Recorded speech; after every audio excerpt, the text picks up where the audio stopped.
6 months of chasing ghosts through financial records had led me here, to a text message from an unknown number glowing on my phone screen at 9:30 on a Tuesday night. The message was brief, almost cryptic. Giordano's, 10 p.m. Bring nothing. Come alone. You want the proof. I stared at the words, my reflection ghosting across the dark window of my studio apartment. 28 years old, working 70-hour weeks as an investigative journalist for the Chicago Tribune. And I was about to walk into what could either be the biggest break of my career or the stupidest decision of my life. The construction fraud case I'd been building connected shell companies to city contracts worth millions, but every lead had dried up. Every source had gone silent, until tonight. October in Chicago meant unpredictable weather, and as I grabbed my jacket, the first drops of rain began streaking down the glass. My best friend Hannah had texted earlier asking if I wanted to grab drinks, but I'd lied and said I was working late at the office. The truth was, I didn't want anyone knowing where I was going. Not until I knew what I was walking into. Giordano's was an upscale Italian restaurant in the financial district, the kind of place where politicians made backroom deals over $30 pasta and $200 bottles of wine. I'd never been inside. Couldn't afford it on my salary. The entire investigation had started when I noticed the same restaurant appearing on expense reports for 3 different construction executives, all on the same nights, all billing different companies. Coincidence didn't exist in my line of work. I took the red line downtown, watching my fellow passengers through the scratched window. A woman in scrubs nodded off against the pole, exhausted from her shift. 2 college kids laughed over something on a phone screen. Normal people living normal lives, unaware that the city they loved was rotting from the inside, built on bribes and falsified permits. The restaurant sat on a corner lot, its brick facade warm with golden light spilling from tall windows. Expensive cars lined the street. I checked my phone. 9:58. 2 minutes early. The rain had intensified during my walk from the station, soaking through my jacket despite my hurried pace. Water dripped from my hair as I stood across the street, studying the entrance. Something felt wrong.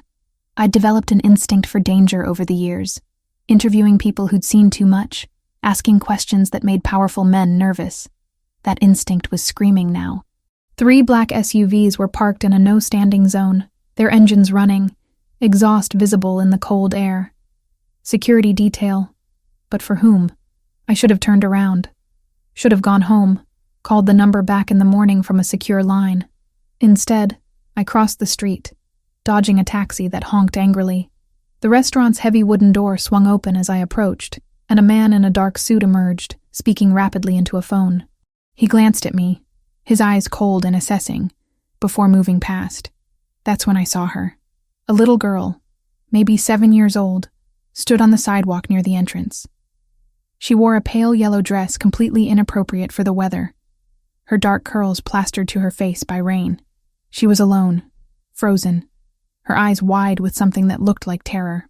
"Hey," I called out, my reporter instincts momentarily overriding my caution. "Are you okay? Where are your parents?" The explosion of gunfire answered before she could. The sound was deafening, glass shattering as bullets punched through the restaurant's front windows. People inside screamed.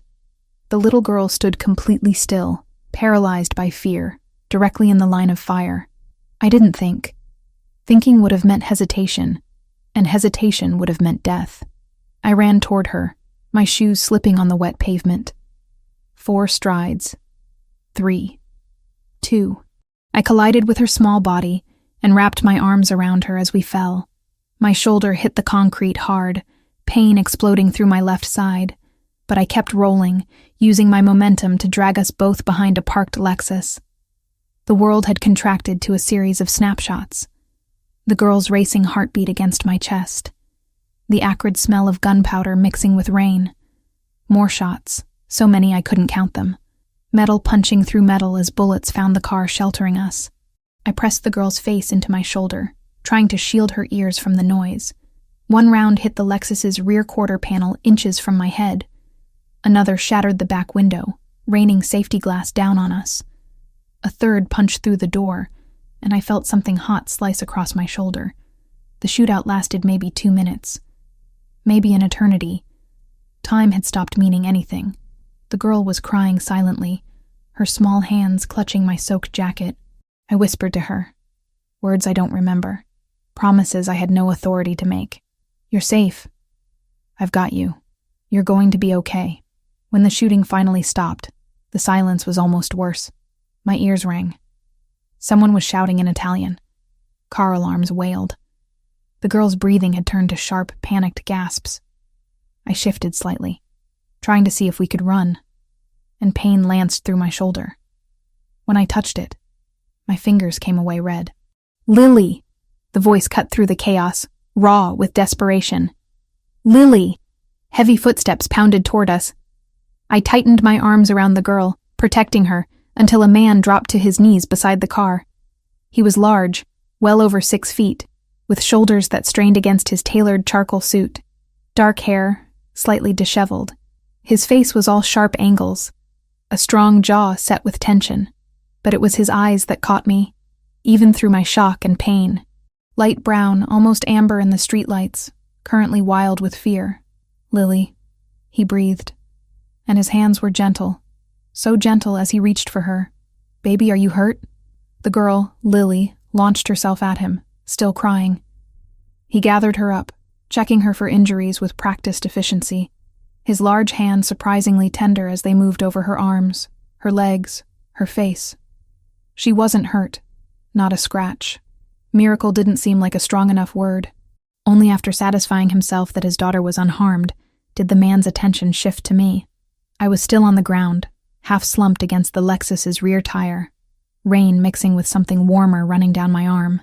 The adrenaline was wearing off, replaced by a cold that had nothing to do with the weather. "You're bleeding," he said, his voice different now, controlled. The panic had been locked away behind something harder. "I'm fine," I managed, though standing up proved that statement false. The world tilted sideways. Strong hands caught me before I hit the pavement. "You're not fine." He was holding Lily with one arm and supporting me with the other, impossibly strong. "You took shrapnel." "Marcus." This last word was a command, directed at one of several men in dark suits who had materialized around us. "Sir, we need to move. Police are 2 minutes out. Call Dr. Reese. Tell him we're coming in with 2 patients, 1 pediatric, 1 adult female with a shoulder wound."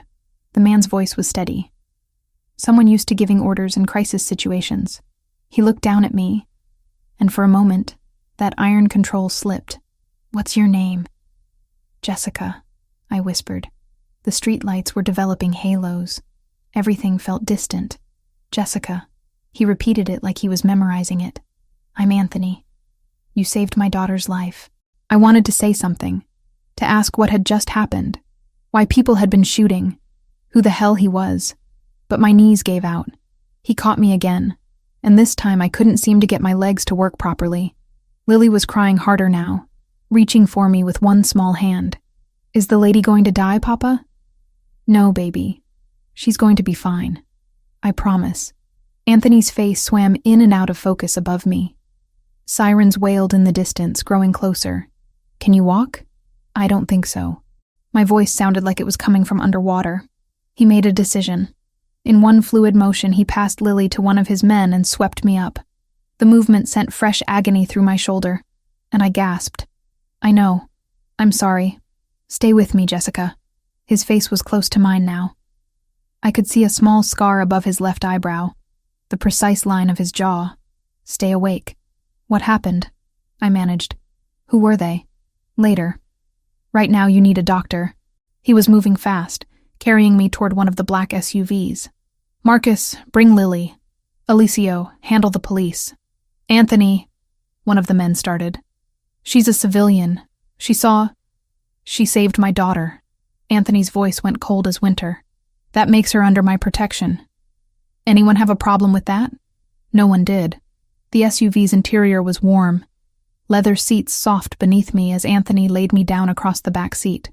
Lily climbed in after us, her small face streaked with tears and rain. She took my hand, her grip surprisingly strong for someone so small. "Thank you," she whispered. "Thank you for saving me." I tried to smile at her, but everything was getting fuzzy around the edges. Anthony was talking on the phone, giving terse instructions to someone. I caught fragments. 10 minutes. Prepare, or if needed. I don't care what it costs. His hand found mine, large and warm, carefully avoiding the shoulder that was now throbbing with each heartbeat. Jessica, stay awake. Look at me. I forced my eyes to focus on his face. Who are you? Someone who owes you everything. His thumb brushed across my knuckles, the gesture oddly intimate. I'm going to take care of you. I swear it. The SUV pulled away from the curb with a screech of tires. Through the tinted windows, I saw red and blue lights flooding the scene. Police cars, ambulances, people streaming out of the restaurant. The chaos we were leaving behind. I was supposed to meet someone, I mumbled, fighting to keep my eyes open. A source about the construction fraud. Anthony went very still. What construction fraud? The permits, the shell companies. I've been tracking them for months. I knew I was saying too much. That shock and blood loss were loosening my tongue. But I couldn't seem to stop. Someone wanted to meet. Someone who said they had proof. Jesus Christ. Anthony's hand tightened on mine. You were set up, Jessica. This was an ambush, and they used you to get to me. The words didn't make sense. I'd never met this man before. Why? Because you're a journalist investigating the wrong people. And they knew I'd be at that restaurant tonight with my daughter. His jaw clenched. They tried to kill 2 birds with 1 stone. They failed on both counts. Lily made a small sound of distress. Anthony immediately softened, pulling her against his side, while keeping his other hand wrapped around mine. It's okay, baby. We're safe now, thanks to Jessica. The 7-year-old looked at me with solemn dark eyes. Are you going to be my friend now? I managed a weak smile. I think I'd like that. Good. She nestled closer to her father but didn't let go of my hand. Papa's friends are always safe. Nobody hurts Papa's friends. The statement should have been childish nonsense. Instead, it sounded like she was repeating something she'd learned from experience.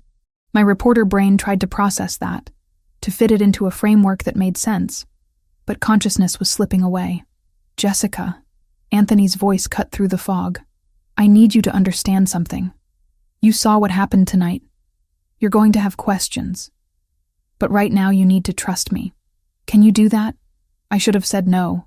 Should have demanded answers. Demanded to be taken to a regular hospital. Demanded to know what I'd stumbled into. Instead, I found myself nodding. This man, this stranger, had terror in his eyes when he thought his daughter was in danger. He'd held me like I was something precious rather than a complication. He'd promised to protect me, and some instinct deeper than logic told me he meant it. I trust you, I whispered. Something fierce and protective blazed in his eyes. Then close your eyes. When you wake up, I'll explain everything. Promise? I promise. He leaned closer, his voice dropping to something meant only for me. You saved the most important person in my world tonight. I owe you a debt I can never repay.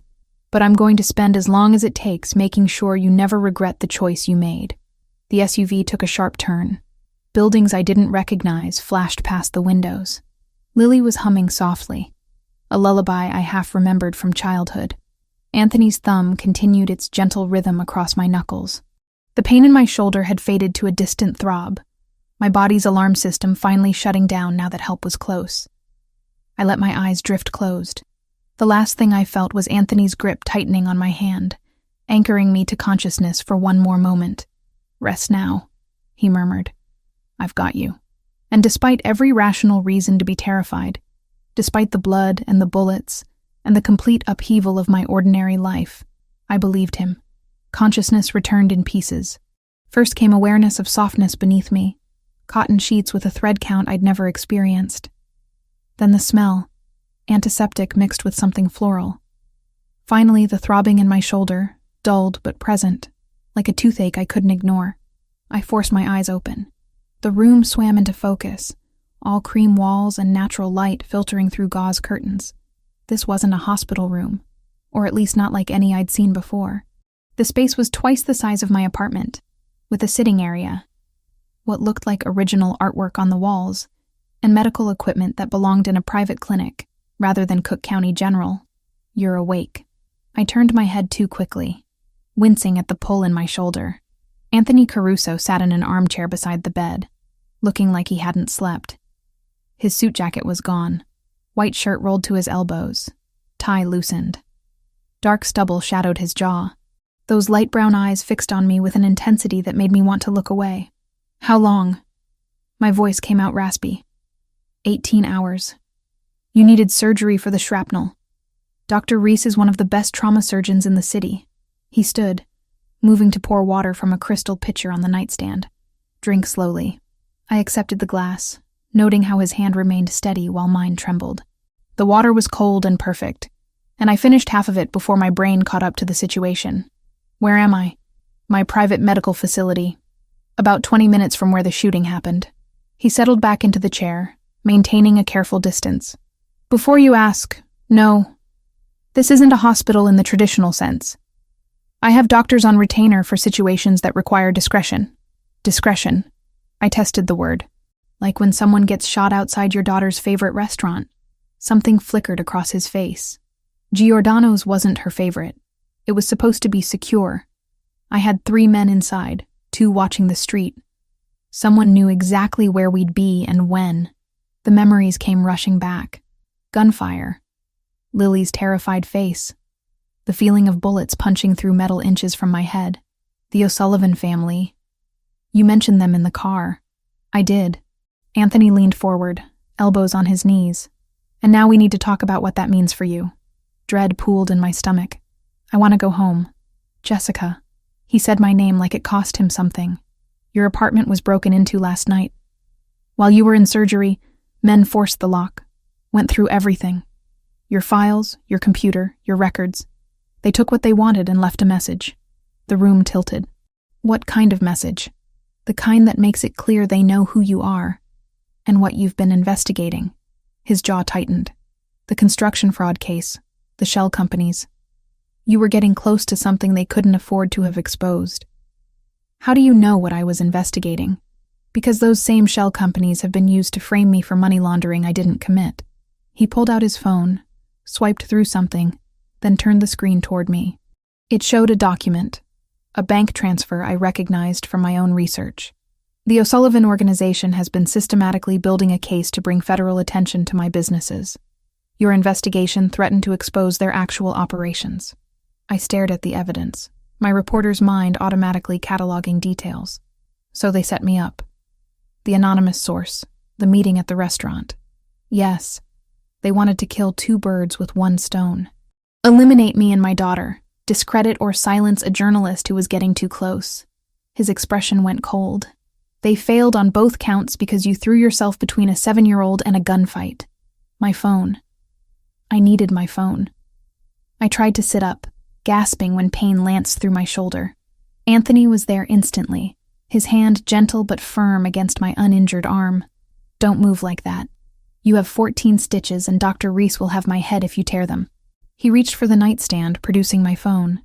It's been ringing constantly. Your friend Hannah has called 11 times. Hannah. Oh, God. I grabbed the phone, saw the missed calls, the increasingly frantic text messages. The most recent was from 3 hours ago. Jess, please tell me you're okay. Men came to the Tribune asking about you. Everyone's freaking out. Call me. I need to call her back. Use my phone. Yours might be traced.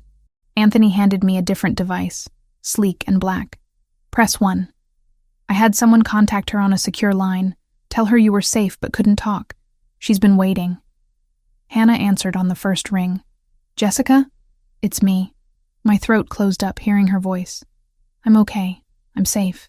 What the hell is going on? The Tribune is in lockdown. James suspended you pending an investigation. Something about a shooting in the financial district last night, and men showing up here asking if we knew where you were. Hannah's words tumbled over each other. They weren't police, Jess. They were something else. I looked at Anthony, who could clearly hear every word. His expression remained neutral, but his hands had curled into fists. Hannah, listen to me. You need to go to your parents' house in Milwaukee. Today. Right now. What? Why? Because I'm involved in something dangerous, and anyone connected to me might be at risk. Please, just trust me. Tears burned behind my eyes. I need to know you're safe. There was a long pause. When Hannah spoke again, her voice had gone quiet. "You're scaring me. I know. I'm scared too.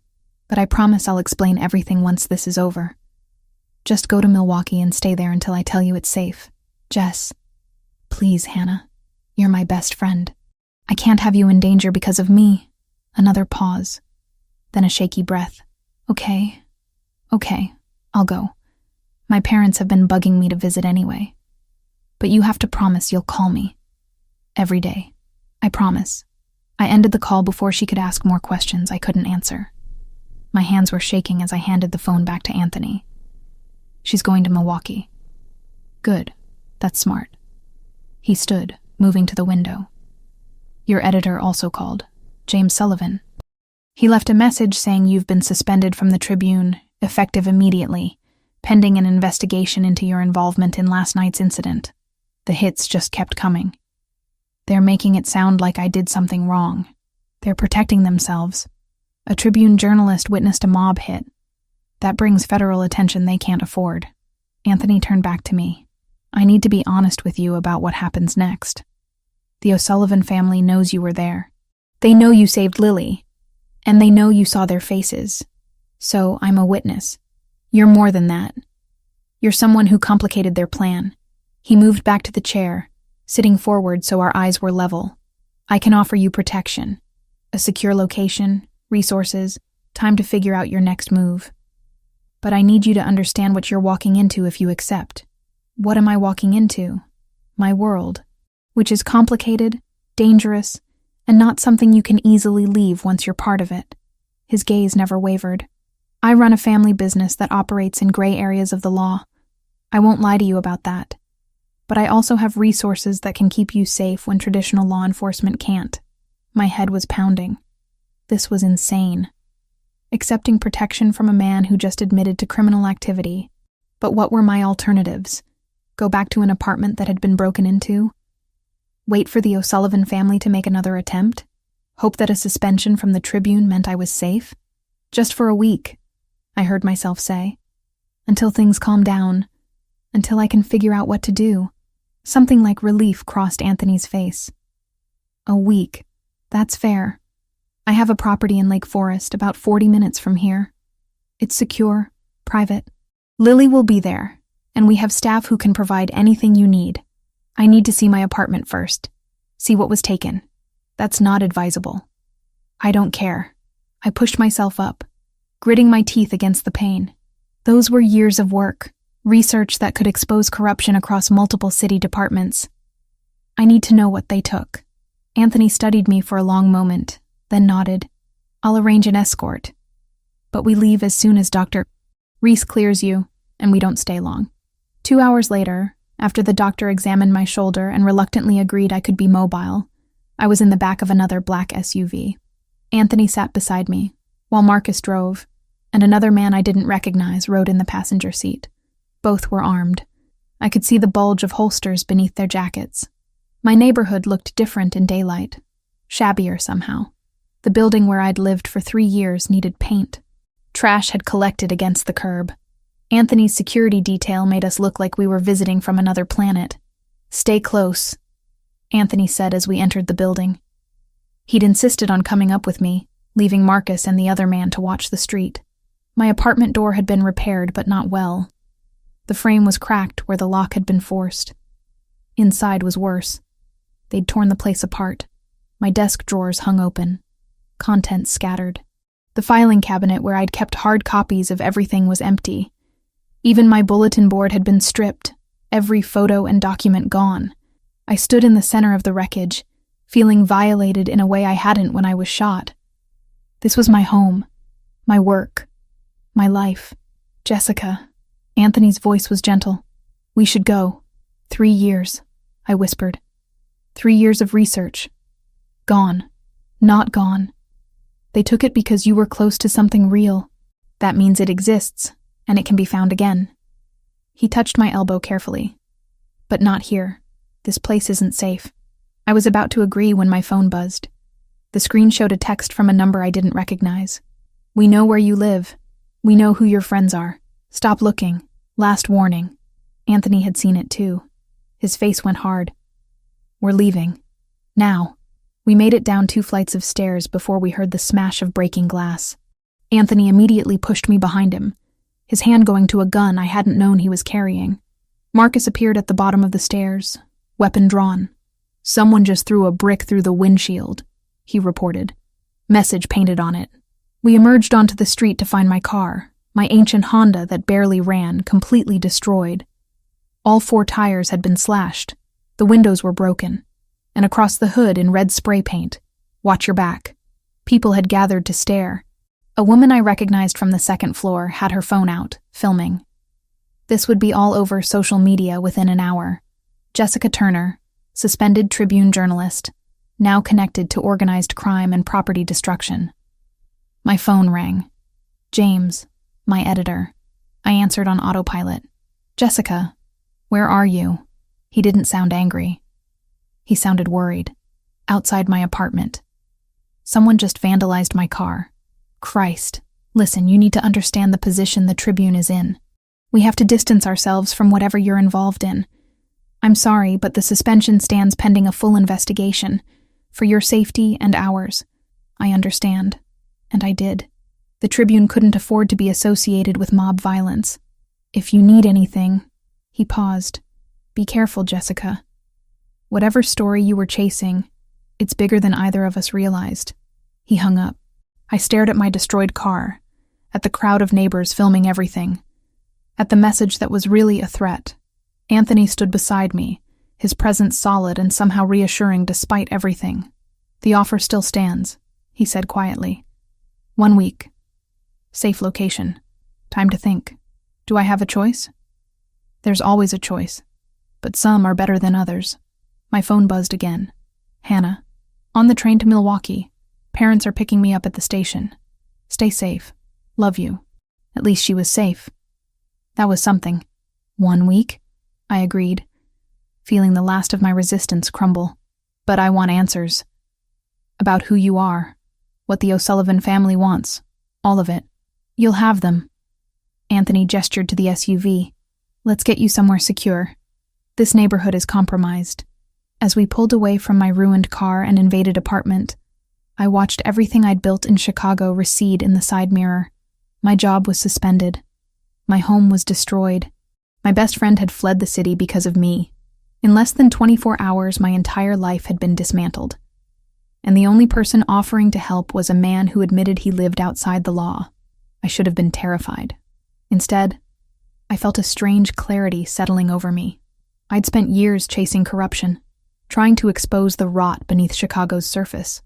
Now I was being pulled into the heart of it.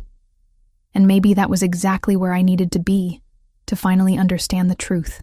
Anthony's hand rested on the seat between us, not touching me but close. A reminder that I wasn't alone in this, even though I barely knew him, even though trusting him might be the biggest mistake of my life. "We'll figure this out," he said, as if reading my thoughts. "I promise you that." I wanted to believe him. God help me, I did. The mansion in Lake Forest was nothing like I'd imagined.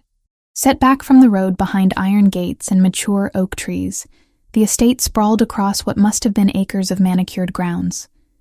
The main house was 3 stories of pale stone and tall windows, elegant without being ostentatious. As we pulled up the circular drive, I caught sight of armed men positioned discreetly around the property. Security, but the kind that blended into the landscape. "This is where you live?" I asked as Anthony helped me out of the SUV, careful of my injured shoulder. "One of the places. This is the safest." He guided me up stone steps to massive wooden doors that opened before we reached them. A woman in her 50s stood in the entrance, her gray hair pulled back in a neat bun, her expression warm but assessing. "This is Maria," Anthony said. "She manages the household. Maria, this is Jessica Turner. She'll be staying with us for a while. Welcome, Miss Turner." Maria's handshake was firm, but gentle. "Your room is ready on the 2nd floor. Mr. Caruso mentioned you'd need quiet and rest." That first day passed in a haze of exhaustion and pain medication.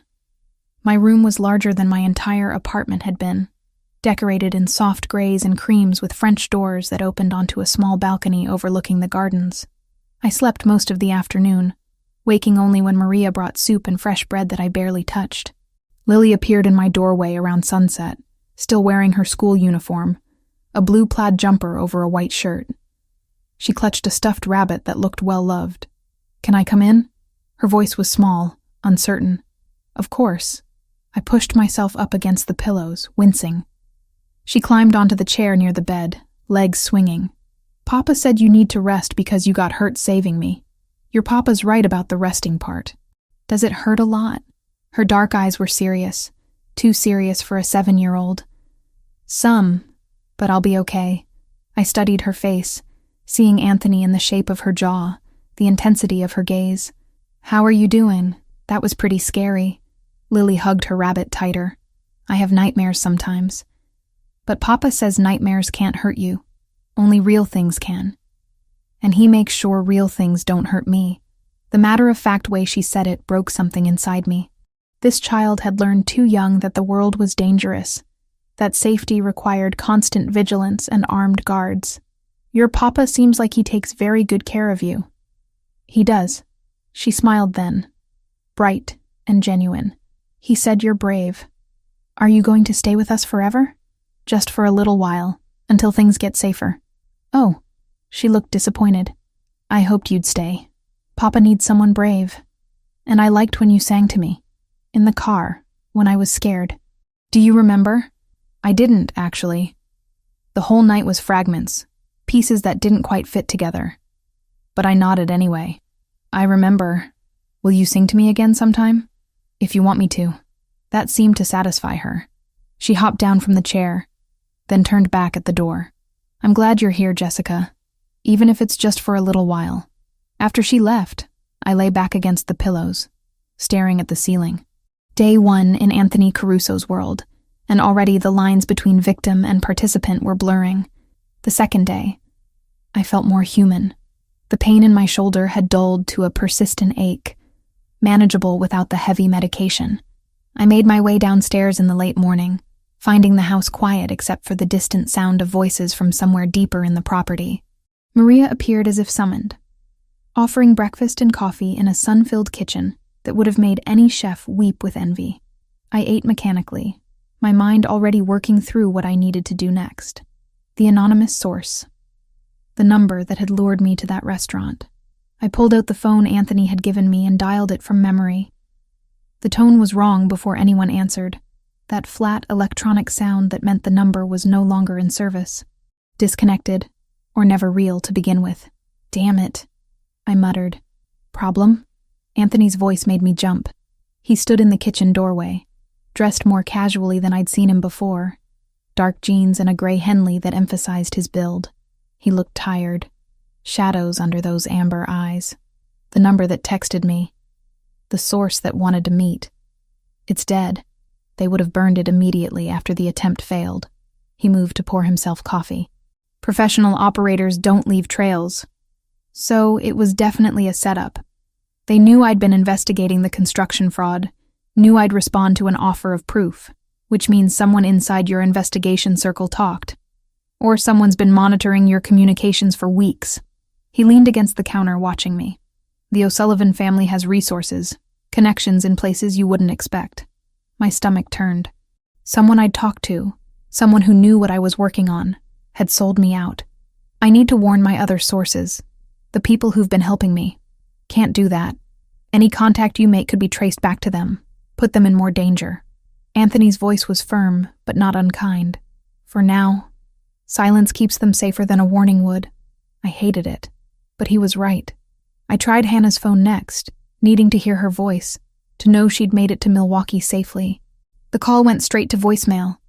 She'd probably turned off her phone or was already at her parents' house, keeping a low profile like I'd asked. "She's smart," Anthony said, reading my expression. "Going dark is the right move." "I know. I just hate that she had to run because of me. She ran because dangerous people are looking for you. That's not the same as it being your fault." He set down his coffee. "You didn't create this situation, Jessica. You stumbled into something that was already happening. By the third day, I was going stir-crazy. The mansion was beautiful, the grounds were peaceful, but I felt like a prisoner in a gilded cage. I found Anthony in what appeared to be a home office, speaking rapid Italian into his phone. He held up one finger when he saw me, finishing his conversation before hanging up. "I need to work," I said without preamble. "I can't just sit around. I'll lose my mind." "What kind of work?" "My investigation. I can reconstruct most of it from memory if I have access to a computer and the internet." I saw his hesitation. "Look, I understand security concerns, but I'm a journalist. Research is what I do. I need to feel useful." He studied me for a long moment, then nodded. "I'll have a laptop brought to your room. Clean machine, secure connection. But I need you to understand that anything you access online creates a potential trail. I'll be careful. Public databases only. Nothing that requires Tribune credentials. Fair." He stood, moving around the desk. "There's something else you should see. Since you're going to be here for a while, you might as well understand how things work." He led me through the house to a section I hadn't explored yet. We passed a large dining room where a woman was polishing silver, descended a short flight of stairs, and emerged into what looked like a command center. Computer monitors lined one wall, showing various security camera feeds from around the property.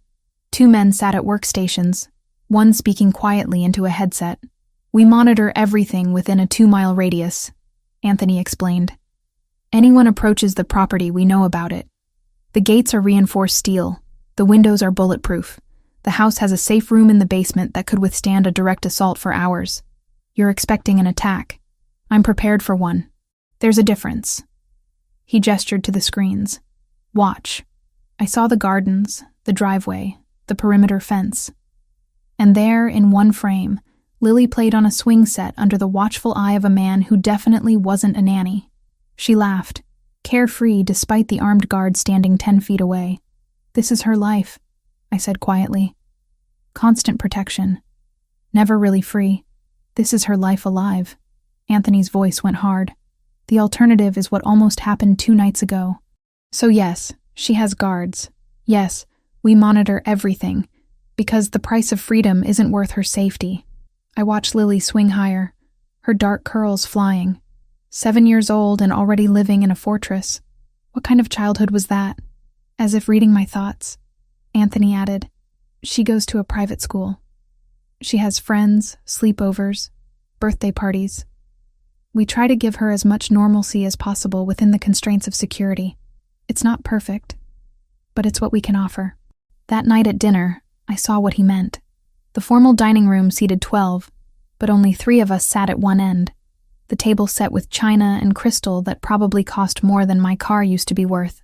Lily chattered about her day, a math test she'd aced, a friend who'd promised to share candy at recess. Anthony listened with complete attention, asking questions, laughing at her stories. For those moments, they were just a father and daughter sharing a meal. "Jessica's going to be working on her investigation," Anthony mentioned. "From here, with the security measures we discussed." Lily's face lit up. "Are you going to catch the bad guys?" "I'm going to try," I said. "That's what journalists do. We find the truth and tell people about it. Papa says truth is important. He says lies are how weak people hide." Anthony's expression flickered with something I couldn't quite read. Pride, maybe, mixed with concern. "That's right, baby. Truth matters." Later that night, after Lily had gone to bed, Anthony and I sat in a living room that managed to feel comfortable despite its elegance. He'd poured himself scotch, offered me wine that I'd declined in favor of water. My shoulder was throbbing again, a reminder that I was still healing. "I've been thinking about your investigation," he said. "The construction fraud, the shell companies. I might be able to help." "How?" "I have contacts in the FBI. Someone who's been building a case against the O'Sullivan organization for months. He might be interested in what you've found." My journalist instincts prickled. The FBI doesn't usually work with civilians on active investigations. They do when that civilian has information they need, and their own reasons for wanting the same targets taken down. He swirled his scotch. "Think about it. Your research threatened to expose O'Sullivan's money laundering operation disguised as construction fraud. My business interests have been systematically targeted by their organization, framed for crimes I didn't commit. We have aligned goals. You want to take them down. I want my daughter safe. I want to stop looking over my shoulder. If that means burning the O'Sullivan empire to the ground, then yes, I want them taken down. His voice was matter-of-fact. No dramatic flourish. Just cold determination. I should have been frightened by that coldness. Instead, I found it oddly reassuring. This was a man who didn't make empty threats or false promises. When he said he'd protect me, he meant it with every resource at his disposal. "I'll think about it," I said. "That's all I ask." The 5th day started like the others, until it didn't. I was in my room, working on reconstructing my investigation notes on the laptop Anthony had provided, when Maria knocked on my door. "Miss Turner? Mr. Caruso asked you to come downstairs. There's been news." The tone of her voice made my stomach drop. I followed her down to the office where Anthony stood with Marcus and another man I didn't recognize, all of them staring at a tablet. "What happened?" Anthony looked up, his expression grim. "Your apartment building. There was an explosion 30 minutes ago. Fire department is on scene now." He turned the tablet toward me. The news footage showed flames pouring from the upper floors of my building, smoke billowing into the gray October sky. Emergency vehicles surrounded the structure. People in various states of distress stood on the sidewalk, wrapped in blankets, watching their homes burn. "Was anyone hurt?" My voice came out whisper thin. "2 residents taken to the hospital for smoke inhalation. No fatalities reported yet." He paused. "The fire started in your unit. Investigators are calling it suspicious." My legs went weak. I grabbed the edge of the desk for support. That building held families, working people, students. They could have died because someone wanted to send me a message. "Hey." Anthony was there suddenly, his hand gentle on my uninjured arm. "Look at me. This is not your fault. They could have killed innocent people, but they didn't. Because you weren't there. Because you're here, safe, and they're frustrated that they can't get to you." His grip tightened slightly. "This was meant to intimidate you, make you feel guilty enough to surface. Don't give them that power." But all I could think about was Mrs. Park on the 2nd floor who always held the door for me. Mr. Rodriguez who played guitar on his balcony on summer evenings. The college kids who threw loud parties but were always apologetic the next day. Their homes were gone. Everything they owned, destroyed because of me. I need some air. I walked out without waiting for permission, through the house and into the back gardens. The October evening was cool, the sun setting in shades of orange and purple. I found a bench near a fountain and sat, wrapping my arms around myself. Everything I'd owned was gone. Not just the files and research, but personal things. Photos of my parents who died when I was 19. My mother's jewelry box. My father's books. The quilt my grandmother had made. Every physical connection to my past had just burned away, reduced to ash and smoke. I didn't realize I was crying until I felt the tears on my face. 6 months of investigation. 3 years of building a life in Chicago. 28 years of accumulated memories. Gone. "Jessica." Anthony sat beside me, not touching but close. He didn't say anything else, just sat there as I cried for everything I'd lost. When I finally stopped, he handed me a handkerchief like something out of an old movie. "I'm scared," I admitted. "Not of them finding me. I'm scared of who I'm becoming. Of accepting that this is my life now." "You're becoming someone who survives," he said quietly. "There's no shame in that. I lost everything." "No. You lost things. There's a difference." He turned to face me. "I know it doesn't feel like it right now, but things can be replaced. Your life can't. Your safety can't. And as long as you're under my protection, both of those are guaranteed." I looked at him, really looked at him. This man who'd opened his home to a stranger, who'd promised to keep me safe without asking for anything in return, whose daughter treated me like I belonged here. He wasn't a white knight. He operated outside the law, probably did things I'd rather not know about. But he was also the only person standing between me and the people who'd just destroyed my home. "How long?" I asked. "How long until this is over?" "I don't know. But however long it takes, we'll figure it out. Together." The promise should have felt empty. Instead, sitting in that garden with smoke still rising from my apartment building miles away, it felt like the only solid thing I had left to hold on to. 2 weeks felt like 2 months when you were living in someone else's fortress. I'd established a routine of sorts. Mornings spent reviewing public financial records on the laptop Anthony had provided. Afternoons helping Lily with homework or walking the grounds under the watchful eyes of security. Evenings pretending I belonged at dinner tables set with china worth more than my college tuition. The investigation had become my anchor. Without it, I'd have gone mad staring at the walls of my beautiful prison. I'd reconstructed most of my research from memory, cross-referencing public databases, building spreadsheets that tracked money flowing through shell companies like water through a sieve. The patterns were still there, hidden beneath layers of legitimate business transactions, waiting for someone to connect the dots. It was a Thursday morning, gray November light filtering through my windows, when I found it. The connection I'd been searching for without realizing it existed. 3 shell companies I'd been tracking for months, the ones moving money between construction contracts and offshore accounts, all shared the same registered agent, a law firm in the Cayman Islands that specialized in corporate anonymity. Nothing unusual about that. But when I dug deeper into the firm's client list, using a public registry that most people didn't know existed, I found something that made my stomach drop. The same law firm represented 5 other companies. Companies that, according to federal filings, were owned by the O'Sullivan family. My hands froze over the keyboard.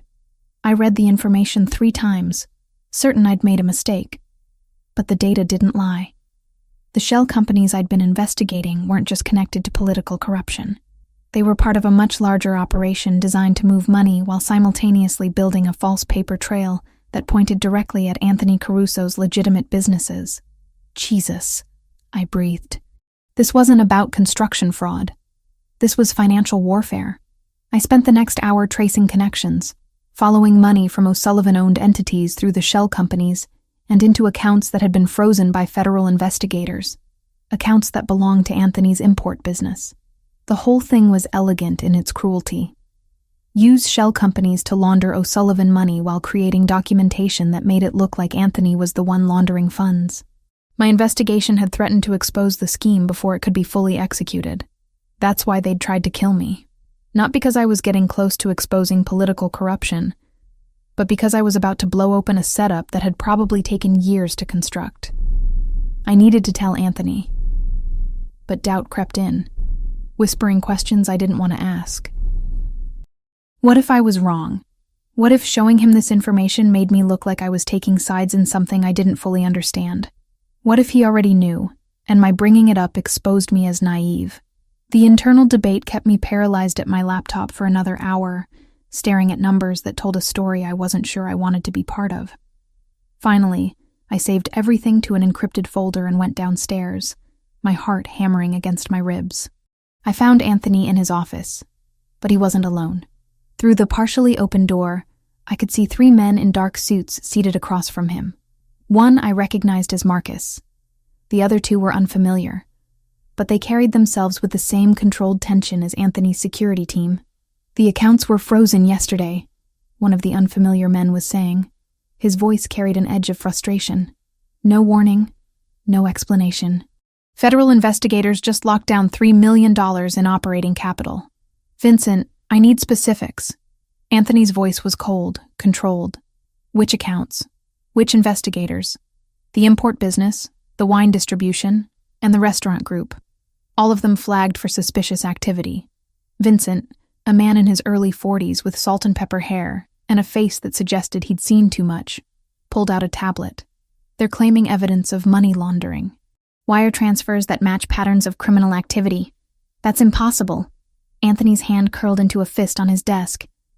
Every transaction through those businesses is documented, legitimate, and above board. I make damn sure of that. Someone's planting evidence, Marcus said quietly. Has to be. The timing's too convenient. Right after they failed to take you out. I should have walked away. Should have gone back upstairs and waited for a better time.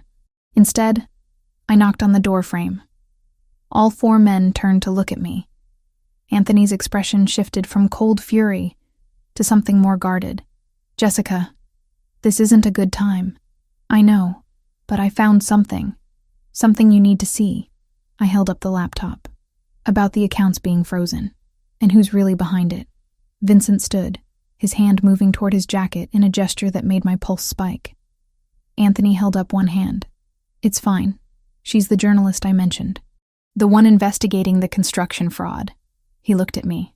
What did you find? I moved into the office, aware of 3 sets of eyes tracking my movements. Setting the laptop on Anthony's desk, I pulled up the spreadsheet I'd created. The shell companies I was investigating. The ones moving money through construction contracts. They're all registered through the same law firm as 5 companies owned by the O'Sullivan family. Silence. Then Vincent leaned forward. Show me. I walked them through it, pointing out connections, tracing money flows, demonstrating how funds moved from O'Sullivan operations through the shell companies and into accounts designed to look like they belonged to Anthony's businesses. With each new piece of evidence, Vincent's expression grew darker. They're framing you, I said, looking at Anthony. Building a case using money laundering infrastructure they control, making it look like you're the one running illegal operations. My investigation threatened to expose the shell companies before they could fully execute the setup. Anthony stared at the screen, his jaw working. When he finally spoke, his voice was dangerously quiet. How long has this been running? Based on the corporate filings? At least 18 months, maybe longer. I scrolled through more data. They've been patient, building layer upon layer of false documentation. If federal investigators follow the money without understanding the full picture, it leads straight to you. Son of a bitch. Vincent slammed his palm against the desk. Patrick O'Sullivan's been playing us for over a year. And we didn't see it. Anthony's hands were flat on the desk, his knuckles white. Because we were looking for direct threats, not financial sabotage. Marcus spoke up. This changes things.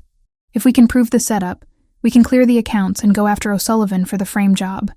We need more than spreadsheets, Vincent said, looking at me. Can you prove the connection? Hard evidence that would hold up in court? Some of it's public record. The corporate registrations, the filings, the paper trail through the Cayman firm. But proving deliberate intent to frame Anthony? I shook my head. That would require access to internal O'Sullivan communications. Emails, text messages, recorded conversations, things I can't get from public databases.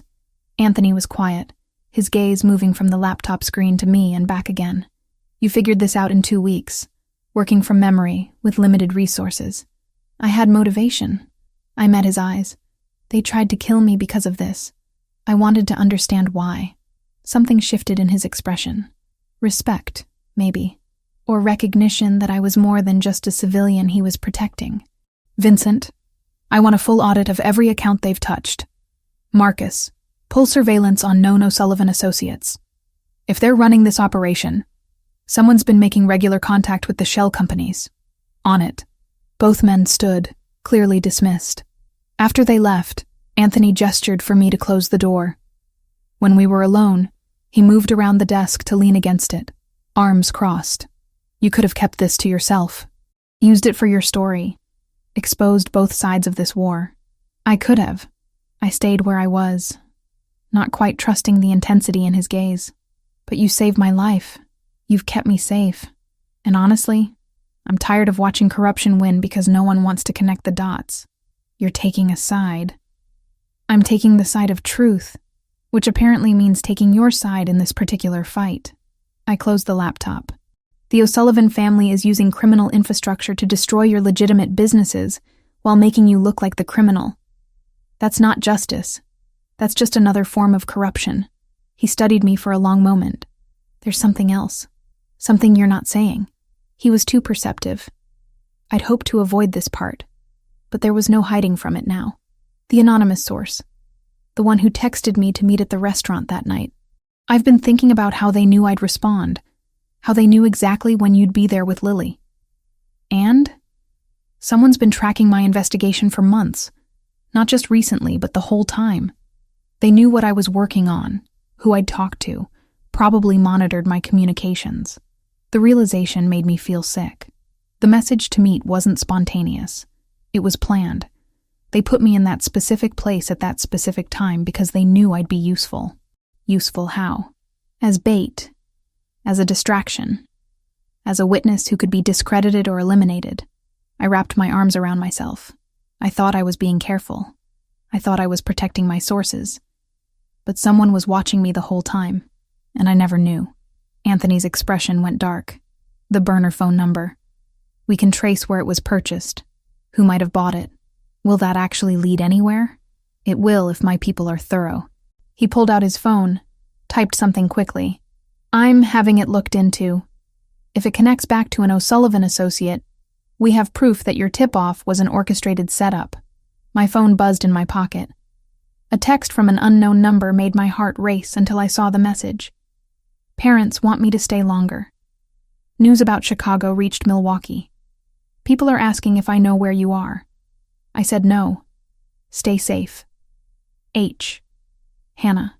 Using a different phone to contact me. Being smart about security. Relief washed through me. Your friend? Anthony asked, reading my expression. She's okay. Still in Milwaukee. Her parents don't want her coming back yet. I typed a quick response, keeping it vague. I told her I'm somewhere secure, not to worry. Good. He pocketed his own phone. I need you to understand something, Jessica. What you found today, the connections you made, they're going to escalate this situation. The O'Sullivan family won't take kindly to having their operation exposed. I know. No, I don't think you do. He moved closer, his presence filling the space between us. This isn't about writing an article that wins you a Pulitzer. This is about testimony that could send people to prison for decades, that could dismantle an organization with roots going back 3 generations. They will do everything in their power to stop that from happening. Then we'd better make sure we have evidence they can't discredit. I lifted my chin, refusing to back down. I didn't come this far to give up, because dangerous people want me to stay quiet. A ghost of a smile touched his lips. You're either very brave or very foolish. Probably both. I closed the distance slightly. But I'm also very good at my job. And right now, my job is figuring out how to prove the O'Sullivan family orchestrated this entire setup. Which means we need to work together. We. He repeated the word like he was testing its weight. You realize that makes you a target in ways you haven't been before. I've been a target since the moment I answered that text message. At least now I understand why. He held my gaze for another moment, then nodded slowly. All right. We do this together. But on my terms, with my security protocols. No more solo investigation. No more taking risks without backup. Agreed. And Jessica? His voice dropped lower. Thank you. For bringing this to me instead of walking away. For choosing to trust me when you had every reason not to. The sincerity in his words caught me off guard. You're welcome. After I left his office, I went back to my room and sat on the edge of the bed, laptop open but forgotten. 2 weeks ago, I'd been a journalist chasing a corruption story. Now I was something else entirely. A witness. A target. A partner in taking down an organization that had probably killed people for far less than what I knew. The thought should have terrified me. Instead, I felt a clarity I hadn't experienced in months. I'd spent my career exposing truth from the sidelines, writing articles that occasionally changed policy but never really changed the game. Now I was in the game, playing for stakes that actually mattered. My phone buzzed again. This time, a message from Anthony. Vincent confirmed the burner phone was purchased by a known O'Sullivan associate 3 days before the restaurant ambush. You were right. It was a setup from the beginning. I stared at the words, feeling vindication and anger in equal measure. They'd used me, turned me into a weapon against someone I'd never met, gambling that my death or capture would create the chaos they needed. They'd gambled wrong, and now I was going to make sure they paid for it. The 4th week at the mansion brought an unexpected shift in dynamics. Anthony and I had fallen into a working partnership, spending hours together reviewing financial documents, tracing money flows, building a case that could withstand federal scrutiny. We'd moved beyond employer and protected witness into something that felt dangerously close to equals. It was late afternoon, November sun slanting through the office windows when the package arrived. Marcus brought it in personally, his expression grim as he set the padded envelope on Anthony's desk. Delivered to the front gate. No return address, no courier service. Someone dropped it and left. Anthony's jaw tightened. He pulled latex gloves from a drawer before carefully opening the envelope. Inside was a flash drive and a handwritten note on expensive cardstock. I read over his shoulder. We have everything. Every file. Every source. Every connection. Walk away now, or we release it all. Distorted. Discredited. Your career ends. Your credibility dies. Last chance. What's on the drive? I asked, though dread already pooled in my stomach. Anthony inserted it into his computer, pulling up folder after folder. My research. All of it. Every interview transcript. Every financial record. Every piece of evidence I'd spent months collecting. But not just copies. They'd added their own annotations, falsified dates, inserted fabricated communications that made it look like I'd been coordinating with Anthony's organization the entire time. They're setting you up, Anthony said quietly, making it look like you weren't investigating corruption, but helping launder money through fake journalism. My hands curled into fists. Years of work turned into a weapon against me. If they release this, no one will believe anything I write ever again. That's the point. Discredit the journalist, bury the truth. He ejected the drive, handling it carefully. They're trying to neutralize you without killing you. Less messy, fewer complications. What do? We turn it against them. Anthony stood, moving to the window. They think this is leverage, but what they've really done is show their hand. They're desperate, making moves that expose their operation. How does threatening me expose them? Because they had to have been monitoring your investigation for months to collect this much material. That requires resources, manpower, probably illegal surveillance. He turned back to me. Vincent can trace where this package came from, who handled it, where the fabrications were created. Every step they took leaves a trail. Hope flickered despite my fear. So we investigate the investigators. Exactly. His phone buzzed. He glanced at it, expression darkening. Speaking of which, we have another problem. The FBI is requesting a meeting. They want to interview you about the shooting. My stomach dropped. When? Tomorrow, if you're willing. If not, they'll issue a subpoena. He pocketed the phone. I have a contact there. Someone I trust. He can make sure the interview stays focused on the O'Sullivan ambush, not fishing for information about my businesses. You trust an FBI agent? I trust someone who wants the O'Sullivan family taken down as much as we do. He's been building a case for months, but he needs witnesses willing to testify. Anthony's gaze held mine. This could be an opportunity. You tell them about the setup, the manufactured evidence, the threats. They investigate. You get protection beyond what I can offer. Or they decide I'm complicit and arrest me along with everyone else. That's why you need to be smart about what you say and how you say it. He moved closer, close enough that I could smell cedar and rain. I'll be with you the entire time. I won't let them twist your words. He wasn't promising miracles, only process. The agent he'd named, someone Internal Affairs trusted, had already coordinated with the U.S. Attorney's Office to set clear interview boundaries. I would have counsel present, the session would be recorded, and the scope would stay fixed on the O'Sullivan ambush. No threats, no theatrics, just facts, because facts were the only thing that could keep everyone breathing. A text message interrupted the moment. My phone, displaying a photo that made my throat tighten. Hannah, standing with her parents in front of a fireplace, all three of them smiling. The accompanying text read, "Family time. Miss you. Stay strong." I showed Anthony the screen. At least she's safe. She's smart, your friend. Knows when to keep her head down. He studied the photo. You miss her. More than I thought I would. Hannah and I have been friends since college. She's the only person who knows all my terrible decisions and still picks up the phone when I call. That's rare. Something in his voice suggested he understood the value of loyalty that ran deeper than convenience. My phone buzzed again, this time from an unknown number. The message was simple. Stop hiding. Come find me, or I'll come find you.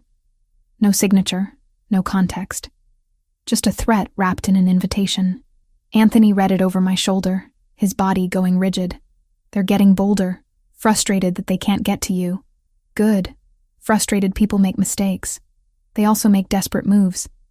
He pulled out his own phone, typing rapidly. I'm doubling security. No one gets within a mile of this property without us knowing about it. Anthony. I touched his arm, feeling the tension coiled there. I have an idea. About how to get the evidence we need. He lowered his phone, giving me his full attention. I'm listening. Patrick O'Sullivan, the head of their organization. He's hosting a charity gala next week at the Drake Hotel. Politicians, business leaders, major donors, all the people connected to the construction fraud. The idea had been forming for days, but saying it out loud made it real. I still have my press credentials. I could get in as a journalist covering the event. Absolutely not. Hear me out. I go in, plant listening devices, photograph documents if I can access his private areas, maybe even get him talking on record about the shell companies. You're talking about walking into enemy territory surrounded by people who want you dead. I'm talking about getting evidence that would hold up in court. Everything we have now is circumstantial. We need something concrete. I stepped closer, forcing him to meet my eyes. I can do this. I'm a journalist. This is what I'm trained for. You're trained to ask questions and write articles, not conduct espionage in hostile environments. Then teach me.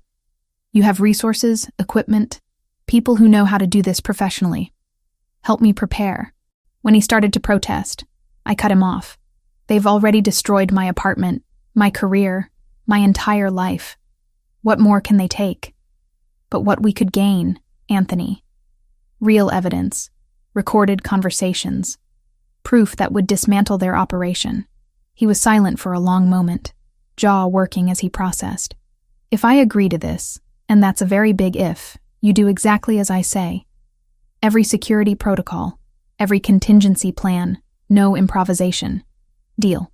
I mean it, Jessica. You step 1 foot out of line and I pull you out immediately. I understand. We spent the next hour discussing logistics, potential risks, escape routes.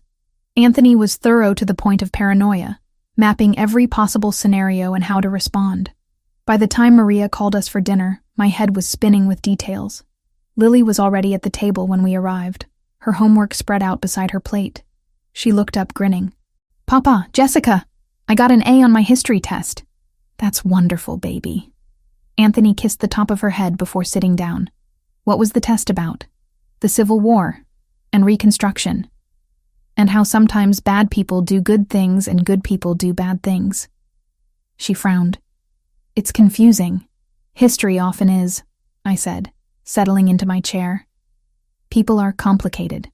Are you complicated, Jessica? The question caught me off guard. I think everyone is in their own way. Papa says you're very smart, that you see patterns other people miss. Lily poked at her pasta. Is that because you're a reporter? Partly, but also because I don't like unsolved puzzles. When things don't make sense, I need to figure out why. Me too. Her face lit up. Like, why do birds fly south for winter but squirrels stay? If it's cold for birds, isn't it cold for squirrels? Anthony and I exchanged glances, both of us fighting smiles. That's actually a very good question, he said. Maybe we should research it together this weekend. Dinner continued with easier conversation. Lily chattering about school and friends, and a birthday party she wanted to attend.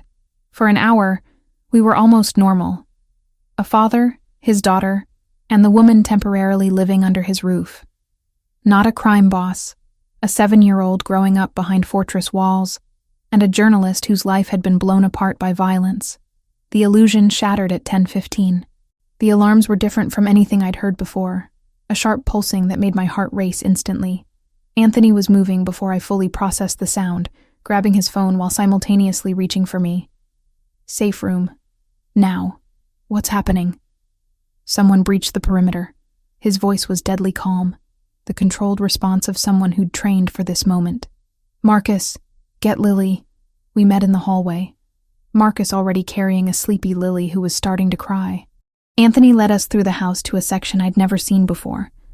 Down a hallway, through a door disguised as a bookshelf. Behind it was a staircase descending into reinforced darkness.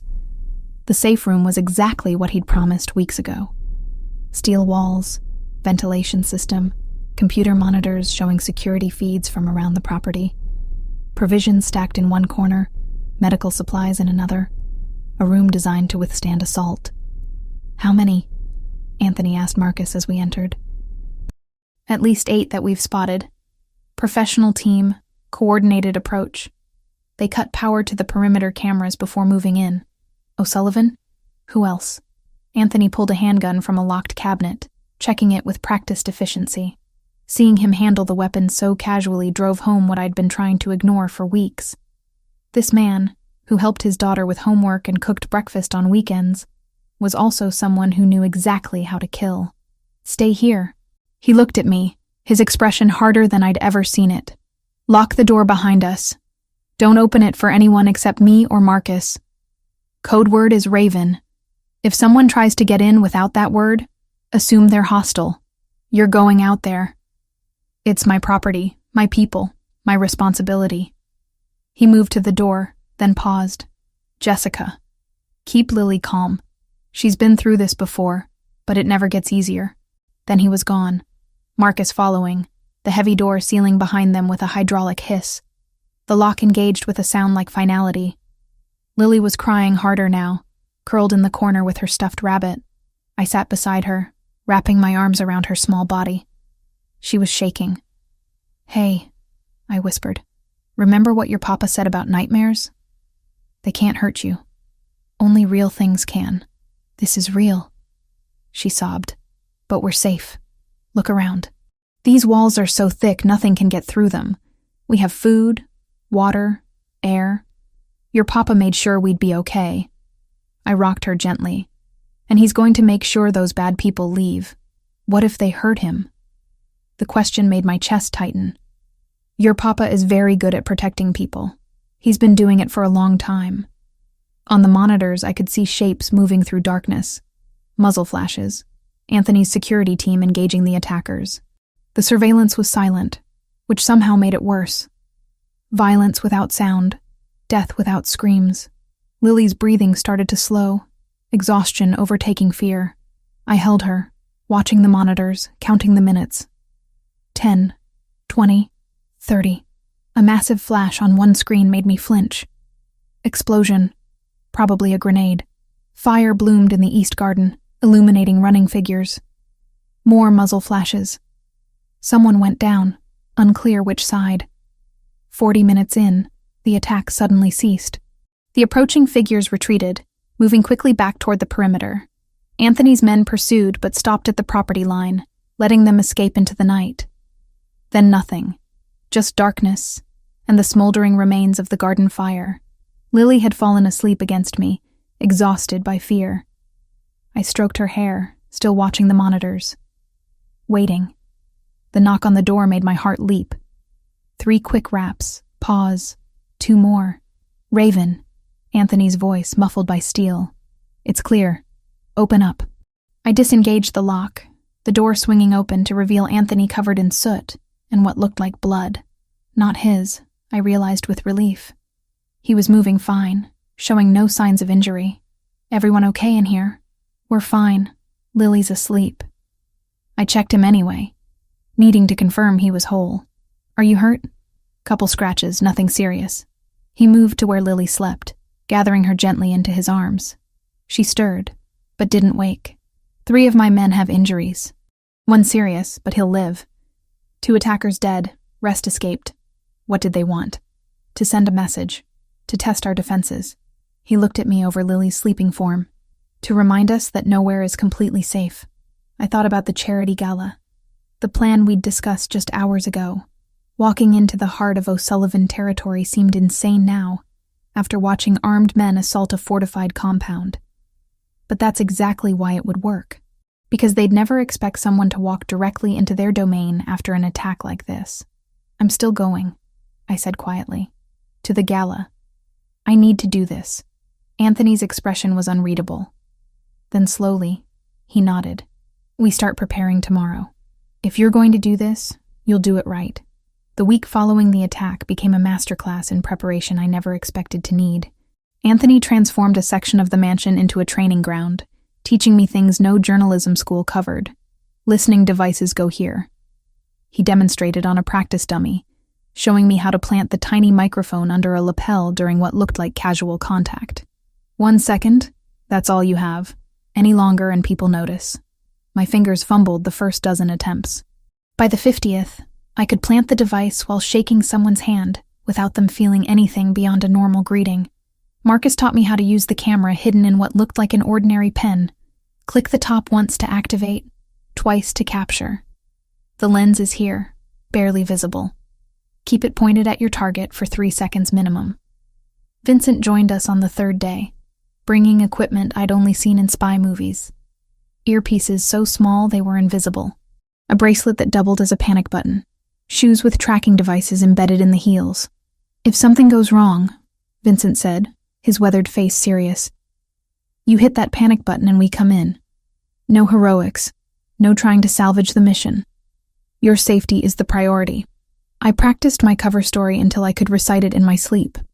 Jessica Turner, freelance journalist covering charity events for a lifestyle blog. My press credentials were still technically valid. Suspended didn't mean revoked. Anthony had confirmed it with a contact at the Tribune. "Patrick O'Sullivan loves attention," Anthony explained during one of our planning sessions. "He fancies himself a philanthropist, hiding criminal activity behind charitable donations. He'll talk to any journalist who makes him look good. So I flatter him.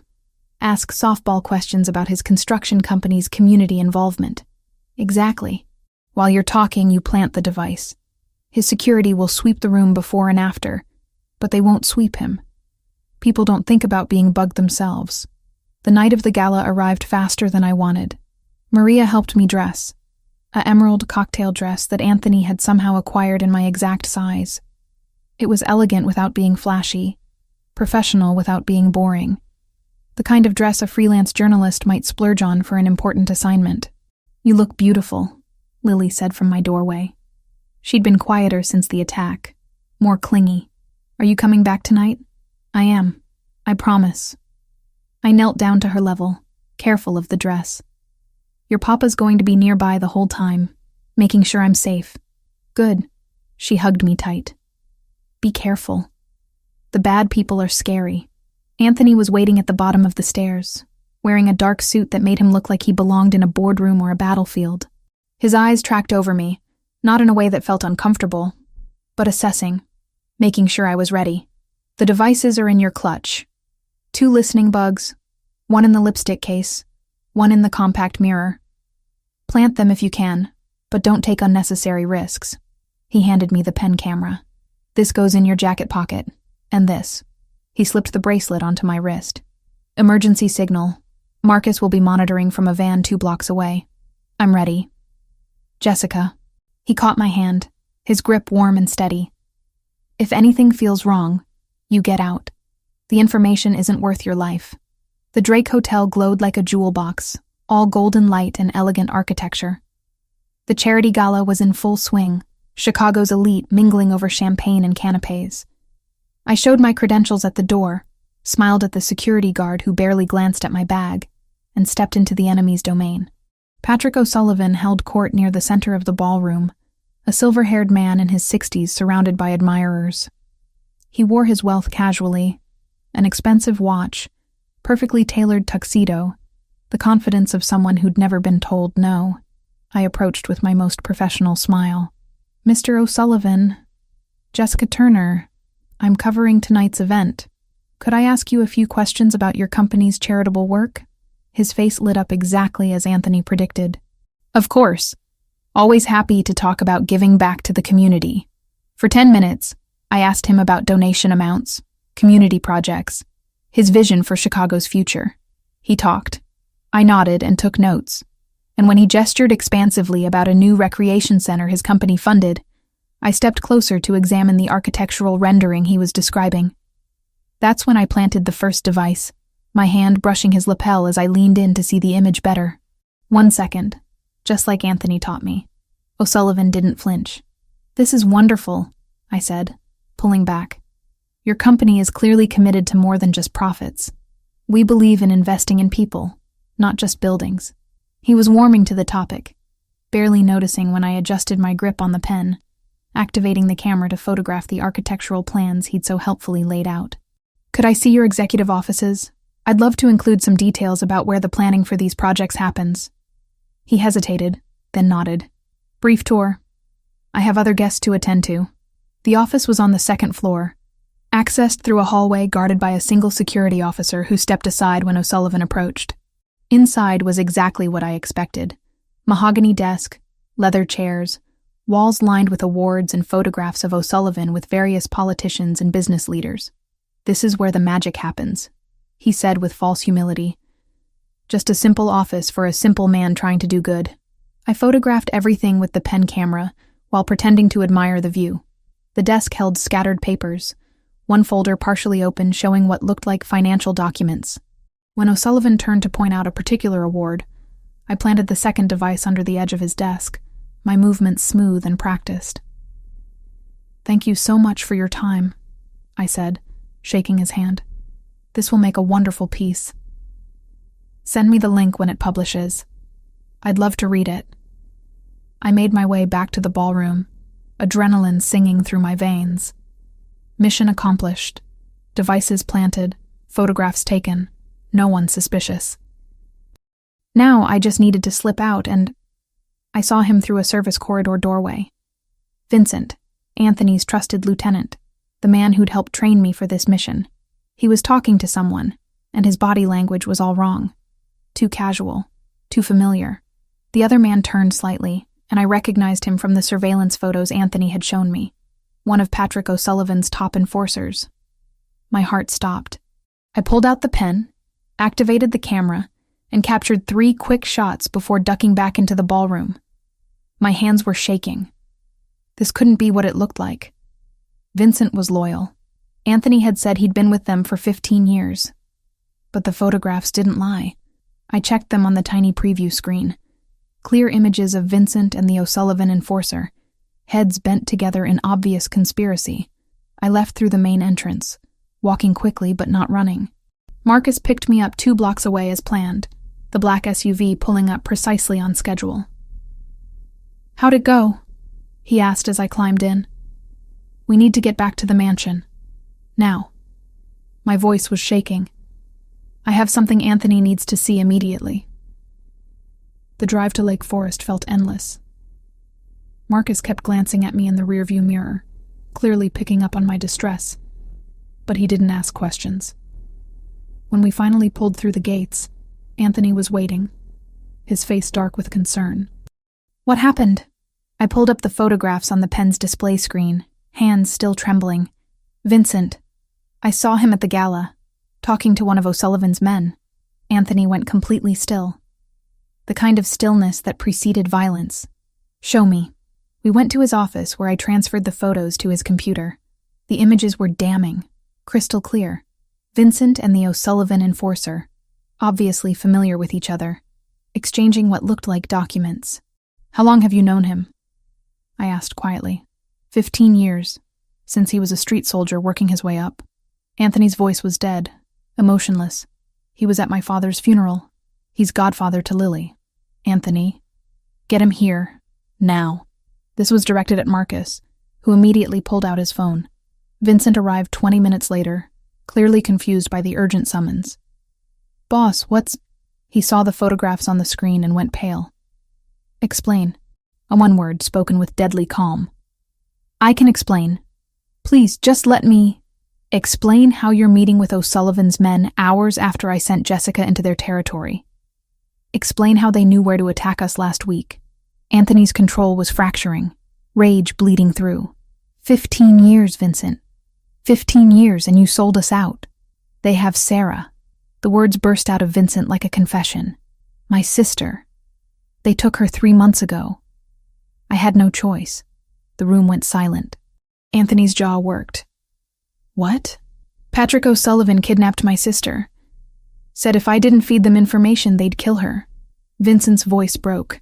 "The accounts being frozen, the attack on the mansion, I had to give them something. I tried to warn you, tried to minimize the damage, but they had her. They still have her. So you put Lily in danger. You put Jessica in danger." Anthony's hand moved toward the gun I knew he kept in his desk drawer. I know what I did." Vincent dropped to his knees. "I deserve whatever you do to me. But please, Sarah had nothing to do with this. She's innocent. She's terrified. They're keeping her in a warehouse near the port. I stepped forward, putting myself between Anthony and Vincent before I could think better of it. Don't. Not yet.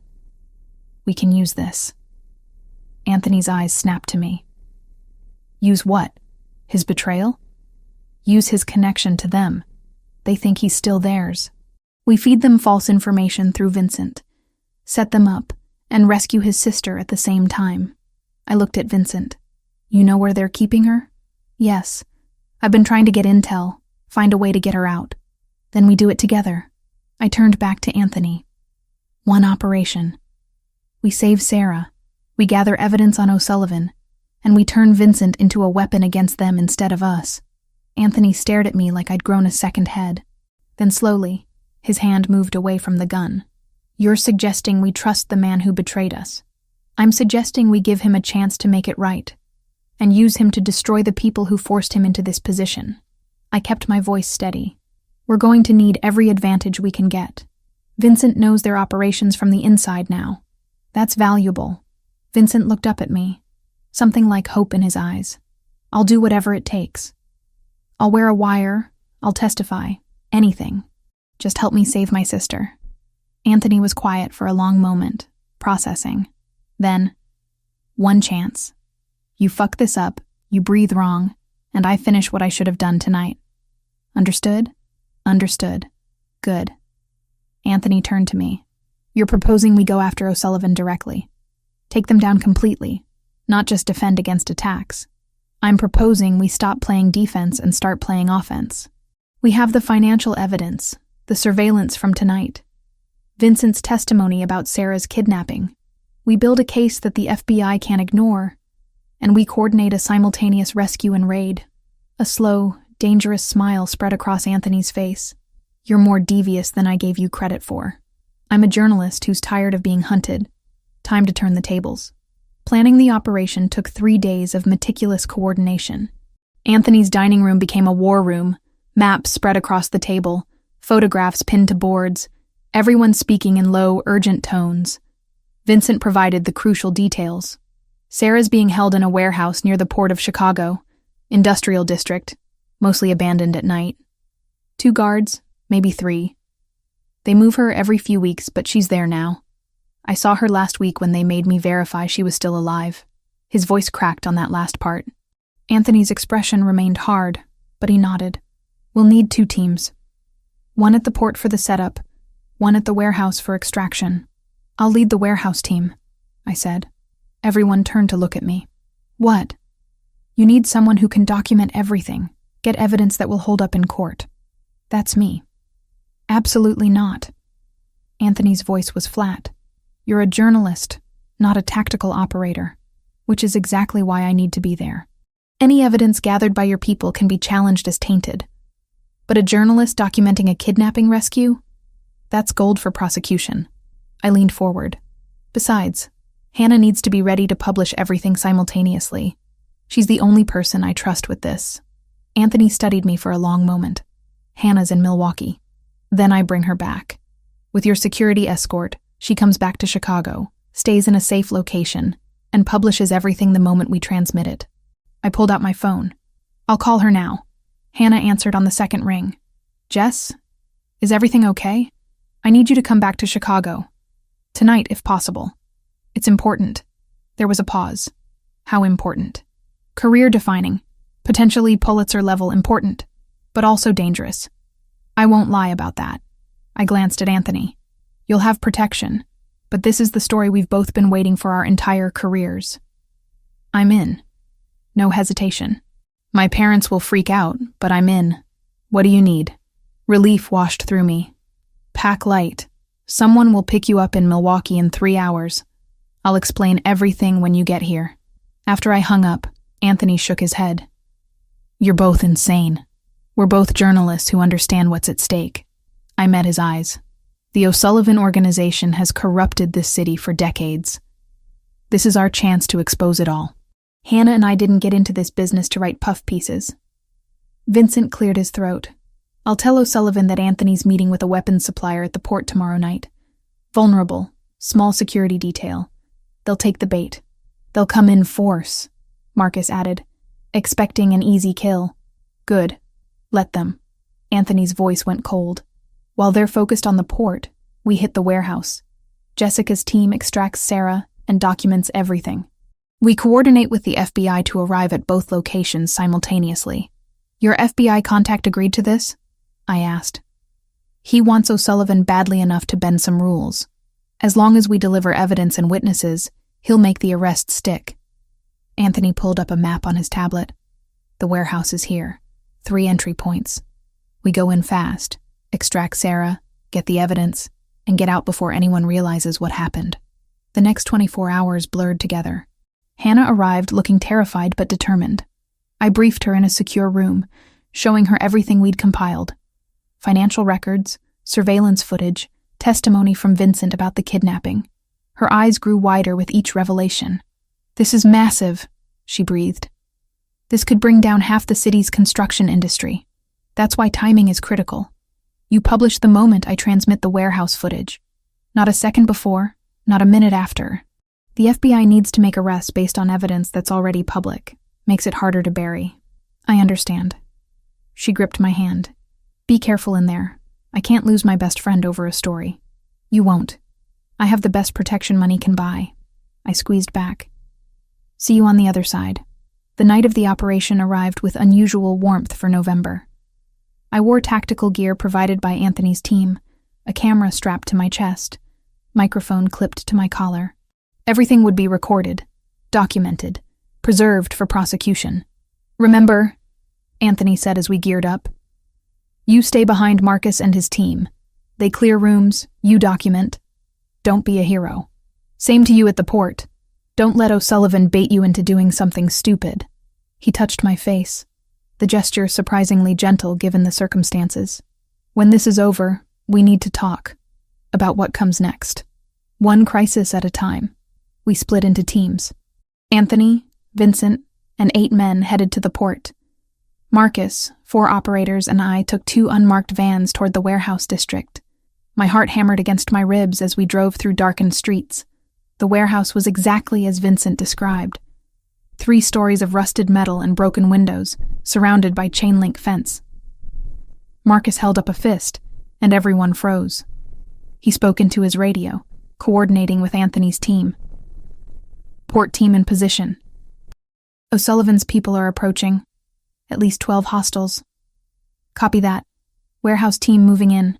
We cut through the fence, moving silently across cracked pavement. Marcus used hand signals to direct his operators to each entry point. I stayed behind him, camera recording everything, my breathing too loud in my own ears. The door breached with a controlled explosion that wasn't nearly as quiet as I'd hoped. We flooded in, flashlights cutting through darkness. 2 guards appeared, weapons raised. Marcus's team dropped them both with precision shots that made me flinch despite expecting them. Clear left. Clear right. Hostage located, 3rd floor. We climbed stairs 2 at a time. Sarah was in a corner room, chained to a radiator, wearing the same clothes Vincent had described from his last verification visit. She looked up with terrified eyes when we burst through the door. Sarah Romero? I called out, keeping my voice gentle. Your brother Vincent sent us. We're getting you out. She started crying. Vincent? Is he okay? They said they'd kill him if I tried to escape. He's fine. He's helping us take down the people who did this to you. I filmed while Marcus's team worked on her restraints. Can you tell me who kidnapped you? Who's been holding you? Patrick O'Sullivan's men. They grabbed me outside my apartment 3 months ago. Said Vincent had to cooperate or they'd kill me. She was shaking, traumatized but coherent. They moved me 4 times. This is the 5th location. Perfect testimony, recorded with multiple witnesses. The restraints came free, and Sarah collapsed. 2 operators caught her, supporting her weight. We need to move. Now. Marcus was already heading for the exit. That's when gunfire erupted from downstairs. The guards we'd dropped must have called for backup. Marcus cursed, shoving me behind cover. How many? Unknown.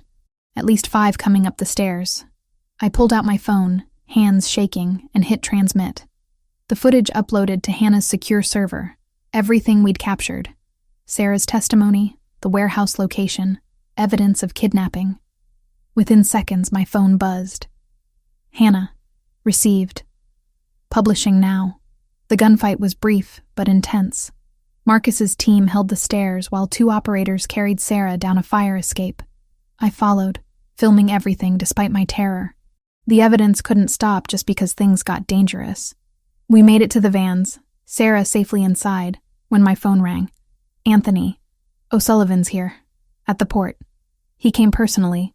Anthony's voice was tight with controlled violence. He brought 15 men. This is going to get ugly. FBI? 2 minutes out. We just need to hold until they arrive. Gunfire crackled through the phone. I heard shouting, orders being given, the chaos of combat. My stomach twisted. Anthony was in the middle of a war zone because of a plan I'd helped create. Marcus, we need to get to the port. Are you insane? We have the hostage. We have the evidence. Mission accomplished. Anthony's pinned down. They came in heavier than expected. I was already climbing back into the van. We can't leave him there. Marcus stared at me like I'd lost my mind. Then he shook his head and got in the driver's seat. You're going to get us all killed. We arrived at the port to find a scene from a war movie. Cars burned, lighting the dock in flickering orange. Bodies lay scattered. Anthony and his men had taken cover behind shipping containers, returning fire against O'Sullivan's forces positioned across the pier. Jessica, what the hell are you doing here? Anthony's voice crackled over the radio. Bringing reinforcements and recording everything. I raised the camera, documenting Patrick O'Sullivan directing his men from behind an SUV, clearly visible, clearly in command. Undeniable evidence of his personal involvement. That's when the FBI arrived, a dozen vehicles flooding the port with lights and sirens.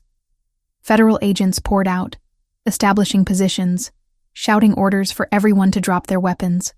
O'Sullivan tried to run. Anthony cut him off, weapon raised, fury carved into every line of his face. For a moment, I thought he'd pull the trigger.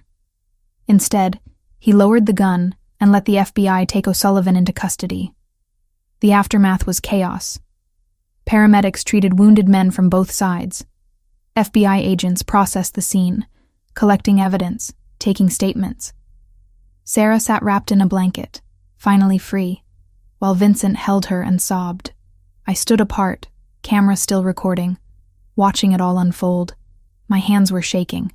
I'd just participated in a gunfight, witnessed violence up close, crossed every line that separated journalist from participant. Anthony found me as the sun began to rise. You did it. The evidence you gathered, Sarah's testimony, the footage of O'Sullivan directing his men. It's over. Is it? I looked at my hands, half expecting them to be covered in blood.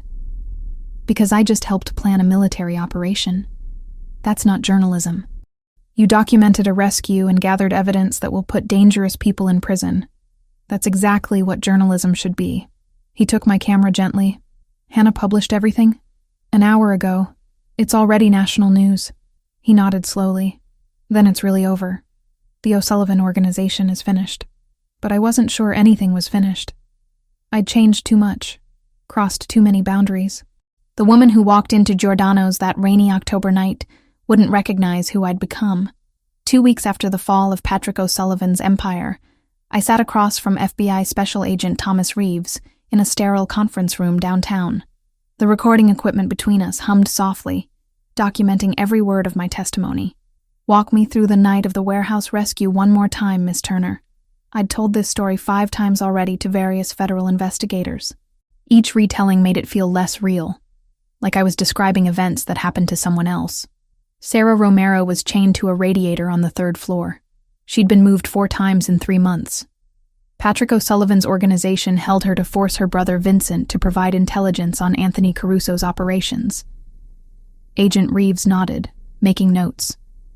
And you participated in the armed extraction of Miss Romero? I documented the rescue. My role was journalist, not combatant. I kept my voice steady, repeating the distinction that Anthony's lawyer had drilled into me. Everything I did was in pursuit of evidence for a story exposing organized crime. A story that resulted in the arrest of 17 individuals and the dismantling of a criminal organization that had operated in Chicago for 3 generations. He leaned back. That's quite an accomplishment for someone who was supposedly just chasing a construction fraud story. I followed the evidence wherever it led. That's what journalists do. The interview lasted another hour before Agent Reeves finally turned off the recording equipment. The U.S. Attorney is prepared to offer you immunity for any peripheral involvement in the operation in exchange for your continued cooperation as a witness in the prosecution of O'Sullivan and his associates. Relief flooded through me. I accept. Good. Because your testimony is crucial. The financial records you compiled, the surveillance footage, Sarah Romero's kidnapping documentation, all of it strengthens our case considerably. He stood, extending his hand. You did the right thing, Miss Turner. Sometimes the line between journalist and participant gets blurred, but what matters is the truth came out. After leaving the federal building, I met Hannah at a coffee shop in Lincoln Park. She was already there, laptop open, typing furiously. When she saw me, she closed the computer and stood to hug me tight. How'd it go with the FBI? Immunity deal in exchange for testimony. It's official. I sank into the chair across from her. How are your parents handling you being back in Chicago? They're not thrilled, but they understand this is the story of our careers. Hannah studied my face. You look different. Not just tired. Different. I am different. I wrapped my hands around the coffee cup she'd ordered for me. I participated in things I never imagined doing. Planned operations, planted surveillance devices, helped coordinate a rescue that involved armed combat. That's not journalism, Hannah. That's something else entirely. It's investigative work taken to its logical conclusion. She leaned forward. You exposed corruption that ran so deep it required extraordinary measures. The Tribune wants you back, by the way. James called me yesterday. Full reinstatement, your choice of assignments, and they're nominating your O'Sullivan exposé for a Pulitzer. The news should have thrilled me. Instead, I felt oddly detached. What if I don't want to go back? Hannah's eyebrows shot up. What are you talking about? This is everything we've worked for. Is it? Or is it what we thought we wanted before we understood what real investigative journalism costs? I met her eyes. I'm not the same person who left that newsroom 6 weeks ago. I can't pretend I am. Then who are you now? The question hung between us. Who was I? Not the idealistic journalist who believed exposing truth was enough. Not the victim who needed protection. Something in between. Something new that I didn't have words for yet. I'm someone who understands that sometimes you have to get your hands dirty to clean up the mess, I said finally. Someone who learned that the world isn't as simple as good sources and published articles. And Anthony Caruso? Hannah asked carefully. Where does he fit into this new version of you? Before I could answer, my phone buzzed. A text from the mansion. Lily wants to know if you're coming home for dinner. She made you a welcome home card. Home. When had I started thinking of the Lake Forest mansion as home? He's part of it, I admitted. I know what he is, what his businesses involve, but I also know he kept me alive when dangerous people wanted me dead. He gave me resources to expose corruption that law enforcement couldn't or wouldn't touch. And he's a father who loves his daughter more than anything in this world. Hannah absorbed this, then nodded slowly. You're in love with him. I don't know. Maybe. Is that insane? Probably. She smiled slightly. But we've never been particularly sane, have we? We became journalists to comfort the afflicted and afflict the comfortable. If Anthony Caruso comforts you and helps you afflict people like Patrick O'Sullivan, who am I to judge? 3 days later, I stood in the Tribune's newsroom for the first time since my suspension. Editor James Sullivan welcomed me back personally, his handshake firm and genuine. The O'Sullivan series has already been syndicated to 20 national papers, he said, leading me to his office. You've done exceptional work, Jessica. Work that matters. Thank you. I sat in the chair across from his desk. But I'm not coming back full-time. His expression shifted to surprise. What? Why not? Because I've found a different way to do the work that matters. I pulled out a folder I'd prepared. I want to continue investigating corruption in Chicago, but as an independent journalist with my own resources. I'll still publish through the Tribune when appropriate. But I need autonomy to pursue stories without corporate restrictions. James studied me carefully. This is about Caruso, isn't it? You're going to work with his resources. I'm going to use resources that allow me to investigate targets that are too dangerous or politically connected for traditional journalism to touch. I met his gaze directly.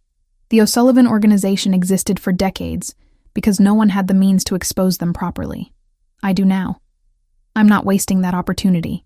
After a long moment, James nodded. All right. Independent contractor status. You publish exclusively through us.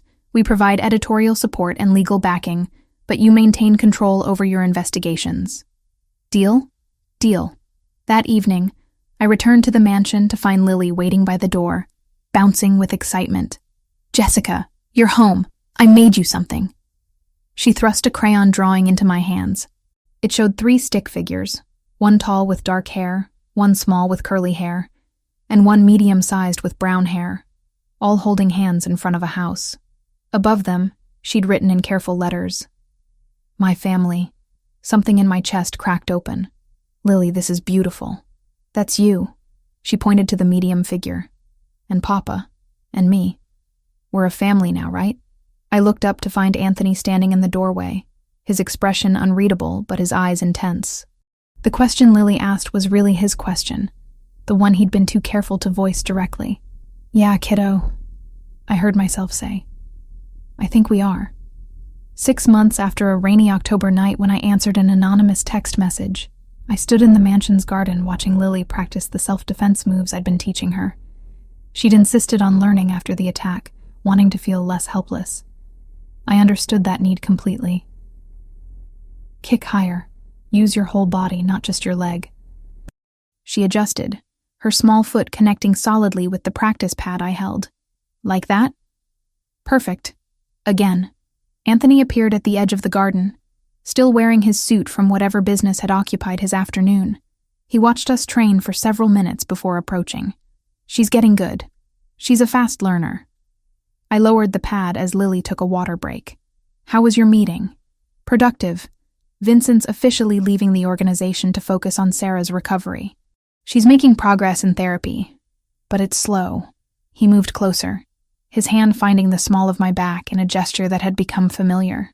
I'm proud of him for choosing family over business. We'd found our rhythm over these months. Anthony ran his legitimate businesses while carefully distancing himself from the gray areas that had defined his family's operations. I investigated corruption, published exposés that were already making waves in city politics. Together we created something that shouldn't work, but somehow did. "I got a call from the Pulitzer Committee today," I mentioned. "The O'Sullivan series is a finalist." "That's incredible." He pulled me closer. "Though I'm not surprised. You changed everything with that story. We changed everything. You, me, Vincent, Hannah, even Lily in her way." I watched his daughter practice kicks in the fading sunlight. 6 months ago, I was a journalist chasing ghosts. Now I'm part of something I never imagined. Regrets? I considered the question honestly. The violence I'd witnessed, the lines I'd crossed, the comfortable certainties I'd abandoned. No. I became something more than I was. Someone who protects the people she loves, no matter what that requires. Anthony turned me to face him fully, his amber eyes searching mine. "I love you, Jessica Turner. I know the timing's complicated and the circumstances are insane, but I've loved you since you threw yourself between my daughter and a hail of bullets." My heart hammered.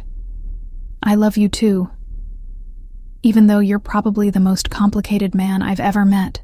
He kissed me then, gentle and thorough, a promise of all the complicated tomorrows we'd navigate together. When we broke apart, Lily was watching us with undisguised delight.